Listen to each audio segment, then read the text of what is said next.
सरतन से जुदा, सरतन से जुदा। फांसी दो, फांसी दो, फांसी दो, फांसी दो, मुस्तक को फांसी दो, फांसी दो, फांसी दो। ये डरे हुए मुसलमान थे।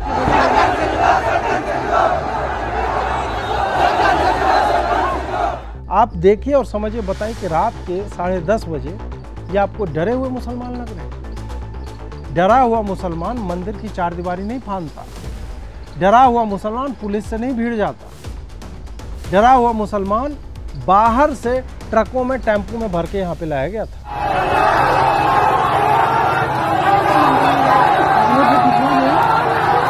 मंदिर की चारदीवारी बनी हुई नहीं है। आता है फांद करके और कटर जो होता है स्टेशनरी का, उससे उनका पेट फाड़ देता है। अगर आधा पौने घंटे और मतलब स्थिति नहीं काबू की जाती तो यहाँ कल मंदिर पे कम से कम 10,000 लोग खड़े हुए। तो ये था कि पूरा इलाका इन लोगों ने, मतलब ये अपनी छतों पे खड़े हुए हैं। इनकी महिलाओं के हाथों में पत्थर थे, महिलाएं भी थी। कल जो बाहर भीड़ थी उसमें महिलाएं भी थी, उसमें बच्चे थे। गाजियाबाद पुलिस को जुबैर के ट्वीट लिखने का रिएक्शन क्या होगा ये अच्छे से पता था कि ये डॉग व्हिस्लिंग करता है और इसके बाद लोग इकट्ठा होते हैं। ये पागल जिहादियों की भीड़ जो है पूरी तरह से जुबैर ने हम लोगों को मारने के लिए ही भेजी थी। फोर्स नहीं मौके पे पहुंचती तो शायद कल यहाँ बहुत बड़ा कत्लेआम करने की तैयारी थी। नमस्कार दोस्तों, आज हम आए हैं डासना के देवी मंदिर में, जिसके ऊपर कल यदि गाजियाबाद पुलिस यहाँ पे नहीं होती और जिस संख्या में नहीं होती तो संभवतः इस मंदिर की एक एक ईंट जो है वो छुड़ाकर ले जाई जा चुकी होती। इसी मंदिर में क्या हुआ, क्यों हुआ, नरसिंहानंद जी ने क्या बयान दिया, उसको किस तरह से पुश किया गया, और उसके बाद एक ज़ॉम्बी की भीड़ जो है, और एक तरफ से नहीं आई थी, वो चारों तरफ से भीड़ थी। हमें तो 1-2 एंगल से ही वीडियो प्राप्त हुए थे। इन सारी बातों के ऊपर हम चर्चा करेंगे और हम मंदिर के भी बारे में आपको बताएंगे कि मंदिर किस स्थिति में है और किस तरह से घिरी हुई है और उसे किस तरह के फंड्स की आवश्यकता है, आपके सहयोग की आवश्यकता है। आप सोचिए कि नवरात्रि चल रही है और नवरात्रि के बीच में यहाँ पे आपको लोग जो है बहुत ज़्यादा नहीं दिखेंगे। सामान्यतः नवरात्रि में इस मंदिर में लोग आते रहते हैं, परंतु कल जो हुआ है उसके बाद से संभवतः लोग सहमे हुए हैं, डरे हुए हैं। पुलिस की मौजूदगी बहुत अधिक है, हैवी है, और जब हम डासना आते हैं वहीं से पुलिस की पीएसी और ये सब की गाड़ियां जो है, तो आज तो संभवतः 10-12 गाड़ियां सुबह में आई हैं। इन्हीं सब बातों पे हम चर्चा करेंगे कि आखिर नरसिंहानंद जी ने जो बोला वो क्या एक्चुअल में इतना भयावह था। यदि भयावह था तो क्या पुतले वास्तव में जलाए गए? नहीं जलाए गए। उनके बयान का एक्चुअल में कोई भी धरातली पर प्रभाव नहीं पड़ा कि हिंदू जो है वो भीड़ उठा करके उठ गए और बोले कि नहीं रामलीला मैदान चलो और वहाँ जो हम फलाने जी की जो है वो एफिगी जो है पुतला उनका दहन करेंगे। ऐसा कुछ नहीं हुआ। लेकिन उसके रिटेलिएशन में मोहम्मद जुबैर हर घंटे एक एक ट्वीट करके अलग अलग लोगों को टैग करने के बहाने मुसलमान समुदाय को उकसाता रहा कि तुम क्या कर रहे हो, तुम अपने घरों में क्यों बैठे हुए हो। पर्पस एक होता है कि आप जो है टैग कर रहे हैं कि हाँ गाजियाबाद पुलिस जो है आप आ जाइए, आप इनका ध्यान रखिए। लेकिन दूसरा पर्पस यह होता है ऐसे लोगों का कि वो अपने समुदाय के उन्मादी तत्वों को बुलाते हैं कि भाई तुम आओ, तुम घर में कैसे आओ, जुम्मा चल रहा है और जुम्मे को तुम बैठे हुए क्यों हो। इन सारी बातों पे आज हम चर्चा करेंगे। दोस्तों, ये सब स्टार्ट होता है जुबैर के एक ट्वीट से। अब आप कहोगे कि जुबैर ने जो ट्वीट किया वो वीडियो तो पहले से उपलब्ध था, उसमें तो नरसिंहानंद जी ने बोला है जो बातें उन्होंने बोली, और मूलतः उन्होंने यही बोला कि आपको पुतला ही जलाना है तो एक व्यक्ति का जलाइए। अब बात यह होती है कि उस व्यक्ति का ना तो किसी को फ़ोटो पता है, वो कैसा दिखता है नहीं दिखता है, फलाना ढिमका, एक तो यह एस्पेक्ट हो जाता है। दूसरा यह है कि यदि उन्होंने ऐसा कहा भी तो उसके बाद क्या, उस घटना के बाद, उस स्पीच के बाद हिंदुओं ने उस घटना पे कोई कार्रवाई की? क्या कहीं एक भीड़ गई, उन्होंने एक पुतला बनाया, उस पर लिखा उसका नाम और उसमें आग लगा दी? ऐसा तो कुछ नहीं हुआ। ऐसा नहीं हुआ तब जुबैर ने वही किया जो जुबैर करने के लिए जाना जाता है। उसने एक ट्वीट लिखा सबसे पहले, जिसमें उसने ये वीडियो जो पब्लिक डोमेन में उस तरह से नहीं था जैसे कि मंदिर प्रशासन ने अपने यूट्यूब आधिकारिक यूट्यूब चैनल पे डाल दिया हो। यदि डालते तो भी समझ में आता, उन्होंने नहीं डाला था, मतलब कि कहीं से ये रैंडम व्हाट्सएप ग्रुप में कहीं कहीं घूम रहा होगा, वहाँ से उस पर्टिकुलर वीडियो को उठाया गया और ज़ुबैर ने उस वीडियो को अपलोड किया अपने अकाउंट से, ताकि उसके फॉलोअर्स हिंदू तो है नहीं, मतलब ऐसे मूर्ख हिंदुओं की संख्या भी है जो इसके ऑर्गेनाइजेशन को फंड कर रहे हैं, लेकिन अंततः वो कहाँ जा रहा है उनको ये समझ में आना चाहिए। तो उसके फॉलोअर्स जो भी हैं उन्होंने यहाँ पे देखा कि भाई ज़ुबैर ट्वीट कर रहा है, लेकिन ज़ुबैर यदि ट्वीट कर रहा है तो उसके पीछे कारण क्या है। ऐसा नहीं कि वो बहुत कंसर्न है इस बात को लेकर के हेट स्पीच फैल रहा है, नहीं, वो लिखता अवश्य है कि ये हेट स्पीच चल रहा है, इस पर इतनी धाराएं फलान, लेकिन उसका मेन पर्पस यह है कि वो जब ऐसा लिखता है तो वैसे जिहादी, वैसे फसादी, वैसे ज़ॉम्बी जिनको और कोई काम नहीं है, वो कोई पंचर साट रहा है वहाँ तुरंत अपना वो पाना वाना छोड़ करके और छोड़ो भाई ज़ुबैर भाई ने ट्वीट किया है, निकल पड़ता है वो। या फिर किसी आसपास के मस्जिद में कोई मौलवी होगा, वो उनको बोल रहा है कि शुक्रवार आ गया है, आज जो है मंदिर पे कोई नहीं होगा और जा कर के हम अटैक कर देते हैं। इस तरह से उसने डॉग विस्टर, और उसने क्या किया, वो गाज़ियाबाद पुलिस को टैग कर रहा है, यूपी पुलिस को टैग कर रहा है। ये सब एक फ्रंट है और ये वो काम बार बार कर रहा है, हर घंटे पर कर रहा है कि उसके ट्वीट की विजिबिलिटी बनी रहे।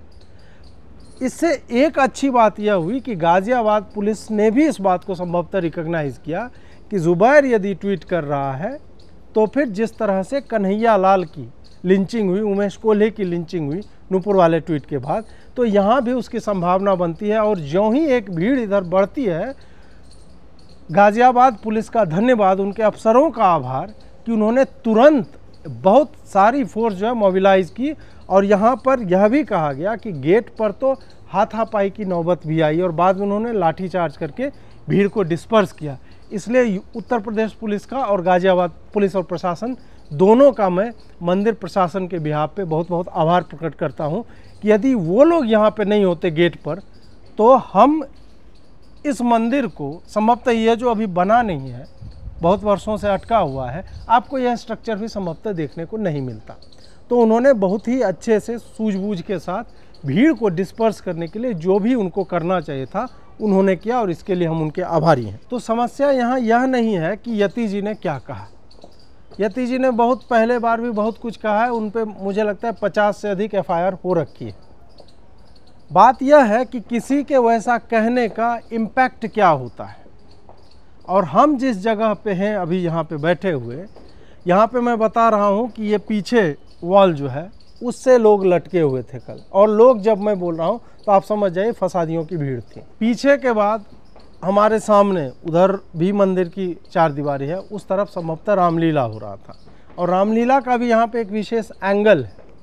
रामलीला जब चल रहा था और ये भीड़ भाड़ आई तो रामलीला के जो भी आयोजक थे उनको जा कर के लोगों ने समझाया, मंदिर के प्रशासन ने, कि आप रामलीला थोड़ा पहले ख़त्म कर लें क्योंकि एक भीड़ आ रही है, उससे कुछ उपद्रव हो सकता है।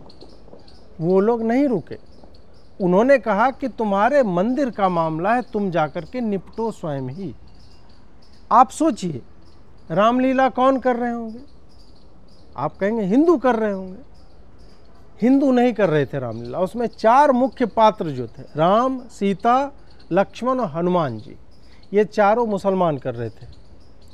और इससे पिछले वर्ष भी एक मंडली आई थी जिसका कोई पात्र था, मुस्लिम था, वो यहाँ की एक लड़की को लेकर के भगा करके ले जाता है। इस बार भी ये चारों पात्र जो मुस्लिम थे, मुस्लिम होने से समस्या नहीं है, उत्तर प्रदेश में आपको बहुत सारे रामलीला कमेटी ऐसी मिल जाएगी जिसमें मुसलमान, उनकी आजीविका है और संभवतः वर्षों से वो ये करते आ रहे हैं, उनके बाप दादा रामलाल, श्यामलाल इस टाइप के रहे होंगे, जैसे श्यामा की नातिन जो है साइमा हो जाती है, इस टाइप का कुछ रहा होगा, या कुछ लोग त्यागी टाइटल लगाए आज भी घूमते हैं, तो हो सकता है उनके बाप दादा जो है वो रामलीला मंचन करते होंगे और हिंदुओं के दिए हुए पैसे से उनका घर चलता होगा। ठीक है, घर ही चल रहा है, हमें उससे कोई आपत्ति नहीं है। आपत्ति इस बात से है कि उन मुसलमानों का आधार कार्ड हिंदुओं वाला था और चारों अभी जेल में। अब वो मंडली अभी भी रामलीला यहाँ मंचन कर रही है और उस मंडली ने कहा, जिसमें हिंदू रहे होंगे प्रोमिनेंटली, उनके बाद के जो बच्चे हैं वो कह रहे हैं कि भाई ये तो आपका है, अपना आप देख लो, हम इसमें कुछ भी करने की स्थिति में नहीं है। फिर जो मंदिर के पुजारी थे उन्होंने जब ये घटना घट रही थी तो उन्होंने मुझे वीडियोज यहाँ के भेजे कि यहाँ पे इस तरह का हो गया। मैं उस वक्त लाइव कर रहा था, बाद में मैंने वीडियो देखा और फिर वीडियो मैंने जब देखा, मुझे सही बोलूँ तो मुझे बहुत डर लगा। डर इसलिए लगा कि उस वीडियो में जो भीड़ है वो वही कर रही है जो इस भीड़ ने कई जगहों पे कई बार किया है। और मोस्ट रिसेंटली 2022 में 6 हिंदू जो है इसी भीड़ों का आहार बने। उसमें वही वो गुस्ताखे नबी की सज़ा और नबी के प्यारे और नबी के ये, नबी के वो, ये सब गीत गाना बज रहा है और प्रॉपर हेट स्पीच है। तो जुबैर को यदि हेट स्पीच से इतनी समस्या है तो तुम सर तन से जुदा जो बोल रहे हैं उसकी हेट स्पीच से कैसे समस्या नहीं है तुम्हें? तो प्रॉब्लम यही है कि जुबैर वहाँ पे जुबैर नहीं, जुबैर मुसलमान है। जुबैर वहाँ पे मोहम्मद जुबैर हो जाता है, जो चाहता है कि कुछ भीड़ आए, कुछ मारे काटे, और तब जो है वो उस भीड़ का प्रयोग करके कि मुसलमान बहुत डरा हुआ है। ये डरे हुए मुसलमान थे। स्क्रीन पे मैं लगा रहा हूँ, आप देखिए और समझिए, बताइए कि रात के 10:30 बजे ये आपको डरे हुए मुसलमान लग रहे हैं? डरा हुआ मुसलमान मंदिर की चारदीवारी नहीं फांदता, डरा हुआ मुसलमान पुलिस से नहीं भीड़ जाता, डरा हुआ मुसलमान बाहर से ट्रकों में टेम्पो में भर के यहाँ पे लाया गया था। ये डरा हुआ मुसलमान नहीं है। और यदि पुलिस यहाँ पे नहीं होती तो एक एक ईंट यहाँ से चुरा करके ले जाती। और वो जो मंदिर जो आपके स्क्रीन पे मैं शॉट चला रहा हूँ, ये जो माता की मूर्ति है, ये मूर्ति महाभारत कालीन है, उस समय के पत्थर की बनी हुई है, कसौटी पत्थर की। बगल में यहाँ पे शिवलिंग है, पारद का है, मरकरी का। उसकी कीमत लगभग 8-10 लाख होगी। तो वहाँ पे इसको चुराने के लिए आने के चक्कर में रहते हैं। इससे पहले इस मंदिर के कई महंत, कई नहीं सारे ही महंत मुसलमानों द्वारा उनकी हत्या की जा चुकी है। नरसिंहानंद जी अकेले महंत हैं जो इतने समय से यहाँ पे बैठे हुए चल रहे हैं। मैं एक और भी यहाँ पे स्वामी नरेशानंद जी हैं, उनके बारे में भी चर्चा करूँगा। पिछले साल या उससे 1 वर्ष पहले मंदिर की चारदीवारी बनी हुई नहीं है, उसको फांद करके पुलिस की मौजूदगी में रात के 2-3 बज रहे होंगे, आता है फांद करके और कटर जो होता है स्टेशनरी का, उससे उनका पेट फाड़ देता है। 17-18 टाँके लगते हैं, अतड़ियाँ उनकी फट जाती है और आज भी वो व्यक्ति ठीक से, मतलब जो भी है वो जुड़ा नहीं, वो स्वस्थ नहीं हो पाए। वो व्यक्ति भी कहीं और थे, उन्हें भी पता चला, वो भी यहाँ पे आए। उदिता त्यागी जी यहाँ पे आई, हम उनसे भी सुनते हैं कि उन्होंने क्या देखा, क्या किया, कैसे मंदिर की तैयारी यहाँ पे थी। दोस्तों, हम उदिता त्यागी जी के साथ हैं, जो कल संध्या में जो घटना घटी है उसकी ये प्रत्यक्ष दर्शनी रही है। उदिता जी, मुझे बताइए कि आप संभवतः यहीं पे वहाँ पे हवन कर रही थी, सामने ही हवन कर रहे थे, और उसके बाद आपको जानकारी कहाँ से मिलती है कि कुछ इस तरह की घटना? हम लोग यहाँ से हवन करके उठे और बाहर चूँकि कुछ लोग आते रहते हैं, सबसे मिलना, पूजा वूजा करना सब कर रहे थे। और जब वापसी के लिए हम बाहर निकल रहे थे तब एकदम से अफरा तफरी मची हुई थी बाहर, और बहुत ज़ोर से शोर मचने लगा कि भाई दरवाजे बंद कीजिए, सारे दरवाजे बंद कीजिए। तो 1 मिनट तो समझ में ही नहीं आया, लेकिन जब लोगों को भागते दौड़ते देखा बाहर की तरफ से आते हुए, ख़ासतौर पे पुलिस वालों को, तब एकदम समझ में आया कि बाहर दरवाजे पे कोई है। और दरवाजे पे कोई एक नहीं है, बहुत सारे लोग हैं, तभी अफरा तफरी का माहौल हो सकता है। तो एकदम से हम लोग एकदम आए और फिर मेन बिल्डिंग में हम चले गए, क्योंकि उन्होंने कहा कि जहाँ जहाँ जो है सब मेन गेट सारे बंद कर दीजिए। तो तब समझ में आया कि कोई बाहर भीड़ खड़ी हुई है। और फिर जब तक हम लोग सारे इकट्ठे हुए, जो मंदिर के सब लोग थे, जो अंदर थे, बहुत सारे लोग रामलीला देख रहे थे पीछे, बहुत सारे लोग हवन कर रहे थे, बहुत सारे माँ के दर्शन में दरबार में दर्शन कर रहे थे, तब सबको स्थिति समझ में आई कि बाहर भीड़ खड़ी हो गई है बहुत सारी आके, और एकदम शोर मचना शुरू हो गया सारे में। तो तब हमें समझ आया कि भीड़ का अटैक मंदिर पे हो गया। और ये भीड़ थी, कौन सी भीड़ थी, ये क्या करने आई थी? देखिए, बहुत ज़ोर ज़ोर से चिल्ला रहे थे, सरतन से जुदा, सरतन से जुदा। और अल्लाह अकबर भी बोल रहे थे। नारे तकबीर, तो इतनी तो बात समझ में आ गई कि किनकी भीड़ है, पागल जिहादियों की भीड़ थी। और एक बात तो तय थी, जिस हिसाब से वो लोग इकट्ठा हो रहे थे, अगर आधा पौने घंटे और मतलब स्थिति नहीं काबू की जाती तो यहाँ कल मंदिर पे कम से कम 10,000 लोग खड़े होते। आसपास जहाँ से भी फ़ोन आ रहे थे, खबरें आ रही थी, तो ये था कि पूरा इलाका इन लोगों ने मतलब ये अपनी छतों पे खड़े हुए हैं। इनकी महिलाओं के हाथों में पत्थर थे, महिलाएं भी थी कल, जो बाहर भीड़ थी उसमें महिलाएं भी थी, उसमें बच्चे थे, लड़के थे। और जो हमें मतलब पता चला, फ़ोन आए, इधर उधर से खबर आई, मतलब ये कैला भट्टा में इनकी बैठकियां अलग चल रही थी। बहुत सारे लोग कैला भट्टा से आए हुए थे। कैला भट्टा बहुत दूर है यहाँ से, बहुत दूर है। वो गाड़ियों में भर भर के आए हुए थे। कुछ लोगों का कहना था कि इनके जो मुल्ले मौलवी हैं उन्होंने इनको कहा कि जाओ, इधर पीछे एक मस्जिद है, जो मेन भीड़ आई वो उधर से आई। बहुत सारे लोग तो मतलब आप मानिए कि मुझसे 2 मिनट पहले निकले थे, पर चूंकि वो उधर वाले रास्ते से निकले तो वो निकल गए। अच्छा। और जब तक मैं गेट पे पहुंची हूँ तब तक आप समझिए पूरी भीड़ गेट पे जमा हो चुकी। इधर से भी, फिर मसूरी से भी और अन्य जगहों से भी, सब जगह खड़े हुए थे, सब जगह भीड़ लगी हुई थी। हर तरफ से मंदिर की तरफ मार्च करने का इनका प्लान था, हर तरफ से। और आप लोग क्या तैयारी थी जस्ट इन केस की? एक तो चलिए हमने ये देखा कि गाज़ियाबाद पुलिस तुरंत, मुझे लगता है कि ज़ुबैर ने जब ट्वीट लिखना चालू किया तो संभव है कि गाज़ियाबाद पुलिस को ज़ुबैर के ट्वीट लिखने का रिएक्शन क्या होगा ये अच्छे से पता था कि ये डॉग विस्लिंग करता है और इसके बाद लोग इकट्ठा होते हैं। ज़ुबैर ने जो पहले भी ट्वीट लिखे हैं, जिनके बारे में नुपुर शर्मा को लेकर के लिखे थे, उसके बाद 6 हिंदुओं की लिंचिंग हो चुकी थी। तो इस हिसाब से गाज़ियाबाद पुलिस का भी मैंने वीडियो देखा कि कल रात में लाइव कर रहा था, 10 बजे के लगभग स्टार्ट हुआ, और उसी के थोड़ी देर पश्चात जो है मुझे पुजारी जो है हमारे मित्र यहाँ रहते हैं, उनके वीडियोज आए कुछ, तो मैंने उस वक्त नहीं देखा क्योंकि मैं लाइव कर रहा था। फिर 12 बजे के लगभग मैंने वीडियो देखा और उसमें मैंने देखा कि भीड़ एक नहीं अलग अलग जगहों से, छत पर से वीडियो ये लोग तो वो आ रही थी। हाँ। तो ये भीड़ जो है ये ऐसे लोगों के ट्वीट लिखने के कारण आती है, लेकिन पुनः गाज़ियाबाद पुलिस को इसका संभवतः अंदेशा था, इसलिए उन लोगों की भी एक भीड़ थी कि पुलिस भी गेट पे अच्छी प्रेजेंस के साथ यहाँ पे थी और उन्होंने मतलब रोका। मुझे लगता है हाथापाई की भी सिचुएशन आई थी और बाद में फिर पुलिस ने मतलब क्या किया उससे? ज़ुबैर का तो आपको पता ही है, वो लोगों के पीछे ना टारगेट करके भीड़ छोड़ता है। ये पागल जिहादियों की भीड़ जो है पूरी तरह से ज़ुबैर ने हम लोगों को मारने के लिए ही भेजी थी। देखिए, मैं आप लोगों का ध्यान इस बात पे दिलाना चाहूँगी कि कुछ समय पहले नरेशानंद जी महाराज हमारे आश्रम में रहते हैं, आपको पता होगा ये केस। हाँ, मुझे पता है। अंदर घुस के इन्होंने महाराज जी के साथ क्या किया, पूरा पेट उनका फाड़ दिया। आप सोचो कल आपको क्या लग रहा था ये भीड़ हमें छोड़ती? ये भीड़ किस इरादे से आई होगी? जो 2 ही साल पहले किसी संत का इतना विभिन्न तरह से उस पर हमला करके गए हैं, आपको क्या लगता है ये हमें छोड़ते क्या? बिल्कुल भी नहीं। और ये इन्होंने पूरी तरह से ज़ुबैर की ये जो पूरे, मुझे लगता है एजेंट हैं, ये एजेंट हैं, उसके कुछ लोग अपने तय हैं, वो जहाँ चाहे उनको वहाँ भेज सकता है। क्योंकि बहुत सारी भीड़ जो आसपास की थी वो बाद में आ रही थी, ये लोग बाहर से आ रहे थे। मेरे पास जो खबरें आई, जो बातचीत हो रही थी कि ये लोग कैला भट्टा से, यहाँ से, वहाँ से, तो मैं नहीं मानती कि ये यहाँ लोकल लोगों का आपस का सलाह थी या कुछ थी।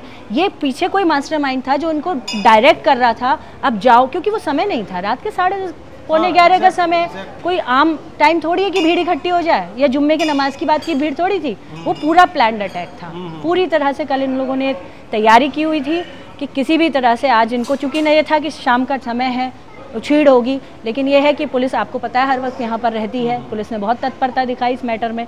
अगर आधा पौना घंटे और ये सीन रहता तो आप यकीन मानिए अजीत जी, कम से कम 10,000 लोग यहाँ पर होने वाले थे। और अगर इतनी बड़ी भीड़ आ जाती फिर आप लोगों के बचाव का कोई चारा नहीं। आप समझ सकते हैं कितनी पुलिस हमें कितना बचा लेगी, आप बताइए। पुलिस तो छोड़िए, आपका तो बाउंड्री वॉल नहीं बना हुआ है ठीक से। बिल्कुल, वही है वो लगेगा। बिल्कुल, सबसे बड़ा तो उसमें दिक्कत ही ये है कि इसमें भी अभी समय बहुत सारा लगना है, एकदम ये बनेगा नहीं, तो आप उसमें कुछ भी नहीं कर सकते अभी। मतलब आपके पास बचाव का कोई खास साधन नहीं है। और ये कल ये पीछे तक आ गए थे, इस पीछे सड़क छत पे पूरे पे लटके हुए थे। ये जो पीछे दरबार है, हाँ, ये इस पे पूरे पे लटके हुए थे, नाले के पास से पूरी दीवार पे लटके हुए, मतलब सिर्फ एक तरफ नहीं थे, ये चारों तरफ से घिरे हुए थे। माता जी बताइए, कल ये जो घटना हुई, आप कहाँ पे थी और क्या कैसे आपको जानकारी मिली? देखिए, मैं 9:30 बजे तक यहीं पे थी मंदिर परिसर में, क्योंकि यज्ञ चल रहा है और नवरात्रे हैं तो हम लोगों का अनुष्ठान होता है। भैया यज्ञ पे बैठे हुए थे और लगभग 9:30 बजे वो अपने जहाँ विश्राम करते हैं वहाँ पे गए। उसके बाद हम लोग एक एक करके यहाँ से निकलने लगे, क्योंकि यहाँ रात्रि विश्राम की व्यवस्था महिलाओं की नहीं है। तो हम लोग जहाँ रहते हैं वहाँ हमने प्रस्थान किया। उसके बाद हुआ ये कि हमें करीब 9:45-10 बजे ये पता चला अचानक से, मतलब हम लोग पहुँचे भी नहीं थे अपने गंतव्य तक, हमें ये पता चला कि मंदिर पे हमला बोल दिया गया और लगभग 20,000 लोगों की भीड़, मंदिर पे जो विजुअल्स आ रहे थे हमारे पास, वो लगभग 20,000 की भीड़ यहाँ पे थी। और भयंकर अल्लाह अकबर के नारे लग रहे थे, चारों तरफ से नाराए तकबीर के नारे लग रहे थे, फांसी दो के नारे लग रहे थे। फांसी दो, फांसी दो, फांसी दो, फांसी दो, फांसी दो, फांसी दो, फांसी दो। और वो तो सरतन से जुदा, वो सारी चीज़ें, मतलब गुस्ताखे रसूल की एक ही सज़ा, सरतन से जुदा, सरतन से जुदा, ये भयंकर तरीके से यहाँ नारे लग रहे थे। पुलिस फोर्स क्योंकि गेट पे थी और मंदिर की कुछ शायद LIU को शायद थोड़ा इनपुट था, इसलिए कल फोर्स ज़्यादा थी कंपैरेटिवली, तो फोर्स ने उनको रोका है और तुरंत PSC वगैरह बुलाई गई है। लेकिन स्थिति यहाँ की कल बहुत भयानक थी। कल अगर फोर्स नहीं मौके पे पहुँचती तो शायद कल यहाँ बहुत बड़ा कत्लेआम करने की तैयारी थी। और ये आरंभ होता है जुबैर के एक ट्वीट से जी, क्योंकि बयान तो ठीक है यति जी ने दिए हैं, बयान 50 FIR उनके ऊपर हो रखी है, लेकिन बात यह है कि उस बयान का एक्चुअल में क्या कुछ होता है कि हिंदू यहाँ से मंदिर से निकला और बोला कि हम जो है पुतला जला दें, उन्होंने बोला पुतला जलाओ, तो ऐसा तो है नहीं कि कहीं जलाया पुतला।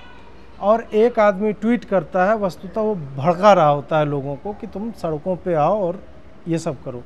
मेरा प्रश्न ये है कि पुलिस तो सदैव रहेगी नहीं यहाँ पे, और मैं कई बार आया हूँ, मैं पुलिस का देखता हूँ कि संख्या कितनी रहती है। कल तो जैसे वही है कि जुबैर यदि ट्वीट कर रहा है, इसका मतलब वो भड़का रहा है, उकसा रहा है कि भाई सब आओ, और शुक्रवार का दिन था तो ये अपेक्षित भी था, तो पुलिस ने यहाँ पे भेज दिया। मंदिर के पास अपनी सुरक्षा व्यवस्था क्या है? आपके पास 4 दीवारी भी है? नहीं, देखिए यहाँ व्यवस्था आप देख रहे हैं, आप तो यहाँ लगातार आते रहते हैं, जीर्ण शीर्ण अवस्था में यहाँ मंदिर है। हम लोग जैसे तैसे, क्योंकि ग्रामीण क्षेत्र का मंदिर है, बहुत ज़्यादा फंडिंग यहाँ हम लोगों को होती नहीं है, हम बहुत सीमित साधनों में अपनी सुरक्षा का प्रबंध कर रहे हैं। लेकिन कल जिस तरीके का मॉब था वो एक चिंताजनक विषय है, क्योंकि जिस तरीके से हमला बोला गया अचानक से, मैं जब 9:30 बजे यहाँ से निकली हूँ तो सड़क बिल्कुल सुनसान थी, और हमें 10 बजे पता चलता है कि बहुत बड़ी भीड़ आ गई है। उस हिसाब से मंदिर की सुरक्षा की कोई व्यवस्था नहीं है। मतलब हमारे अपने पास कुछ साधन है, लेकिन वो साधन इतने सीमित हैं कि इतनी बड़ी मॉब को हम लोग कंट्रोल नहीं कर सकते। और पुलिस ने क्या कल लाठीचार्ज भी किया था? थोड़ा बहुत बल प्रयोग किया गया, लेकिन वो जिस तरीके का, मतलब आप समझिए कि एक मानसिकता है जो सब कुछ नष्ट कर देना चाहती है, सब कुछ ख़त्म कर देना चाहती है, उस मानसिकता के आगे वो बल प्रयोग बहुत शून्य है। मतलब वो यदि चाहते तो पुलिस की भी नहीं मानते? वो चाहते या भीड़ थोड़ी और बढ़ती तो वो मंदिर परिसर के अंदर होते, और मंदिर परिसर फिर विध्वंस होता, मंदिर परिसर नरसंहार होता और जी, माता की मूर्ति जो डिसेक्रेट करते हो। और इसका प्रयास ये पहली बार नहीं है, इस मंदिर के साथ ये और भी बहुत बार हो चुका है। लगभग मतलब ये मंदिर हमेशा टारगेट पे रहा है। उसका कारण ये है कि यहाँ पे लगातार ये आवाज़ बुलंद होती रही कि ये जो विचारधारा है इसको नष्ट होना चाहिए। ये विचारधारा मानवता की विचारधारा नहीं है, ये मानवता सर्वाइवल की विचारधारा नहीं है, ये जो विचारधारा है ये नृशंसता की विचारधारा है, इसको हर तरीके से ख़त्म होना चाहिए। दोस्तों, हमारे साथ नरेशानंद जी हैं, और ये वही व्यक्ति हैं जिनके बारे में अभी मैं चर्चा कर रहा था कि कुछ वर्ष पहले जो टूटी हुई 4 दीवारी थी उसको पुलिस के प्रेजेंस में एक मुसलमान कूदता है और स्टेशनरी वाला जो कटर होता है उनसे इनका पेट फाड़ दिया था। आगे कहानी आप बताइए, उसके बाद फिर कल मंदिर में जो हुआ उसके बारे में हम बात करेंगे। वो 2021 के 10 अगस्त को रात्रि में अश्विनी उपाध्याय के जनसंख्या नियंत्रण कानून में हम आए हुए थे और अश्विनी को मदद कर रहे थे, इसी मंदिर में ठहरे हुए थे। रात्रि में एक जिहादी आया और सोए में पेट फाड़ दिया, गर्दन काट दिया बुरी तरह। साथ में एक लड़का प्रयागराज का और था, मनोज सिंह यादव, उसकी भी पीछे चाकू लगी। और उस समय भी अजीत जी आए थे तो अपनी आँखों से जैसे वो दृश्य देखे थे, वीडियो बनाए थे।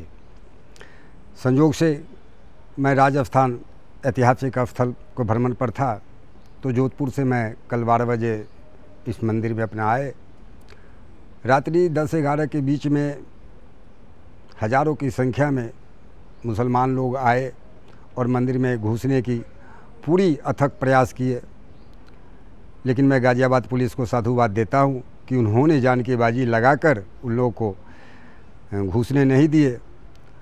और वो लोग संख्या में काफ़ी थे, मंदिर के चारों बगल वो छुप कर बैठे हुए थे कि आगे वाला अगर मंदिर में घुस गया तो सभी के सभी घुस जाते, और शायद अगर वो घुसने में सफल हो जाता तो मंदिर में एक भी आदमी नहीं बचता, हम लोग तो मारे ही जाते हैं।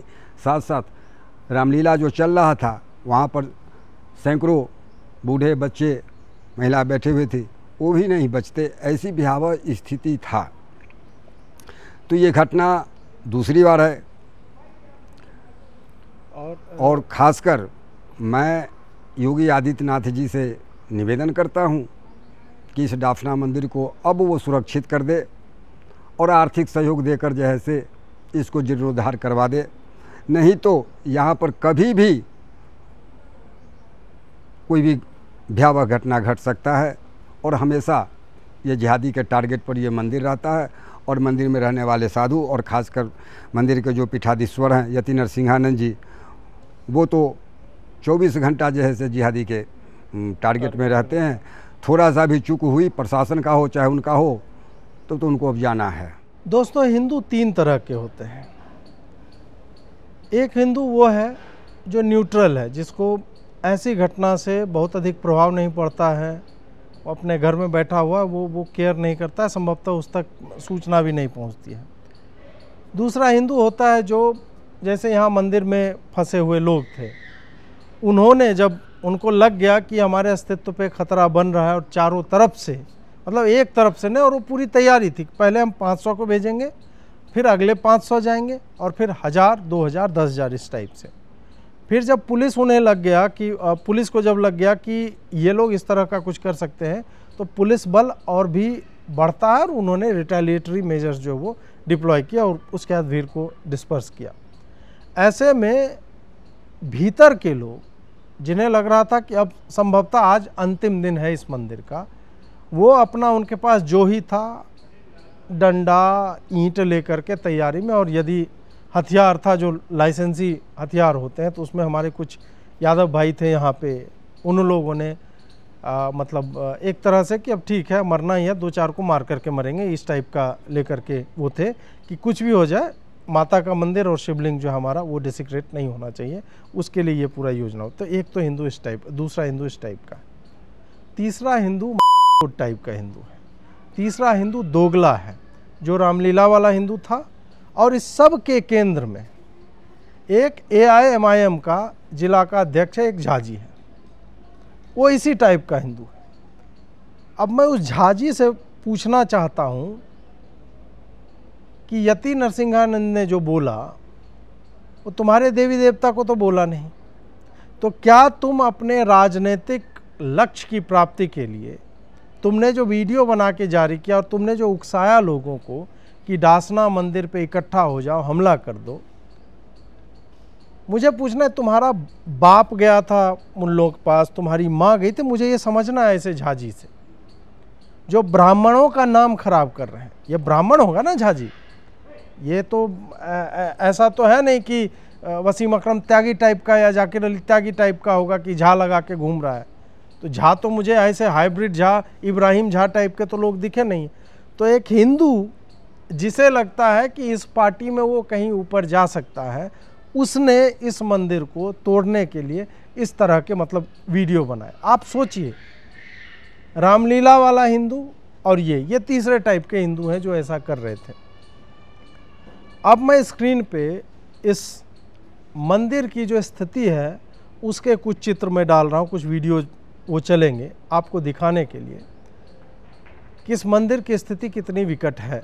और लंबे समय से यति जी के अपने बयानों के कारण हो या राजनीतिक उनके विरोधी हो उनके कारण हो, या फिर हिंदुओं की उदासीनता हो कि यहाँ पे उस तरह से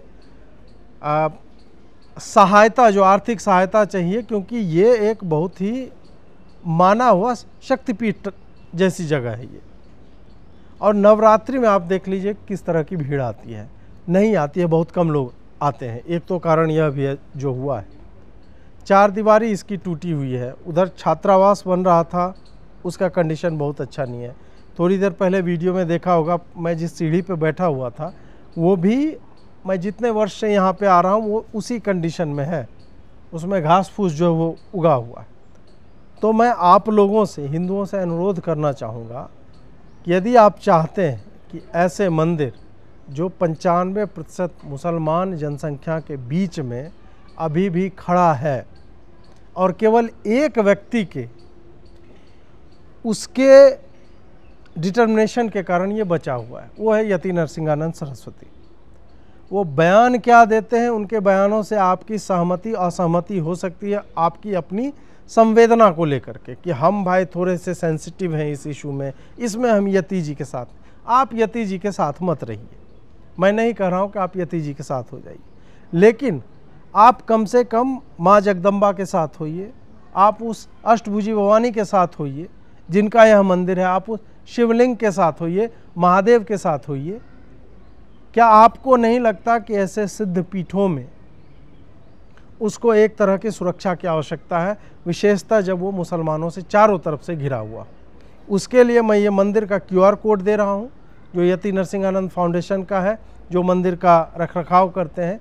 उनके लिए आप जितना भी सहयोग दे सकते हैं दें। मैंने पहले भी सहयोग दिया, मैं फिर अपनी कंपनी की तरफ से 1 लाख रुपया प्लेज कर रहा हूँ कि मैं इन्हें दूंगा और मैं दे के जाऊँगा।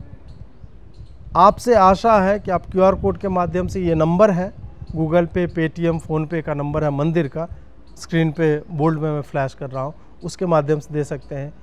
जो लोग IFSC कोड या बैंक ट्रांसफ़र के ही माध्यम से कर सकते हैं तो वो भी मैं यहाँ पे लगा दे रहा हूँ। आप इस अकाउंट नंबर को नोट कीजिए और आप स्वेच्छा से जितना भी दान दे सकते हैं। और यह मेरी गारंटी है कि यह पैसा केवल और केवल मंदिर के रखरखाव के लिए, उसकी सुरक्षा व्यवस्था के लिए खर्च किया जाएगा, क्योंकि बहुत सारे लोगों ने इस मंदिर को और यति जी को त्याग दिया है, अपने पॉलिटिकल पर्पसेस के लिए त्यागा हो, या जो भी मैंने पहले कहा कि उनके बयानों से सहमति असहमति हो सकती है, फिर भी धर्म के लिए वो जो कर रहे हैं, हर दिन यज्ञ करते हैं। कल भी वो यज्ञ वेदी पे ही बैठे हुए थे जब ये पूरा का पूरा हमला, उसकी प्लानिंग चल रही थी और लोग बढ़ ही रहे थे, हमला हो ही जाना था यदि पुलिस यहाँ पे नहीं होती तो वो व्यक्ति अपने जीवन को केवल और केवल हिंदुओं के लिए बलिदान करने को आतुर है। उनका स्टेटमेंट आपने सुना है कि मैं तो मर ही जाऊंगा लड़ते लड़ते एक दिन।